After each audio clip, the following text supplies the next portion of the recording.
19 unit to. Itong kan natin, wirings. Yan, tignan nyo yung wirings, oh. Yan. So, na-wiringan ko na dito. Nilagay ko na yung flexible conduit. Yan, oh. Dito may switch dito. Ano yung paglagay ng switch. Dito may outlet. Yan. Oh, yan, oh. Luwag na ito.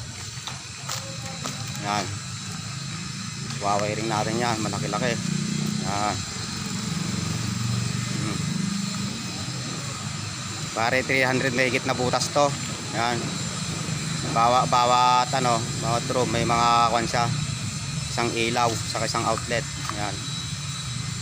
Yan. Malaki-laki itong trabaho na to. Yan. Yan, may wiring na tayo rito.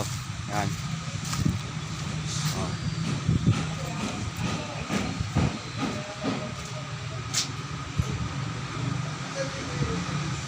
Yan. Isa yung pan nito, design yung pagka-wiring natin. Yan. Abangan dito mga lods pagtatapos ko na. Yan. Malaki-laki to. Yan.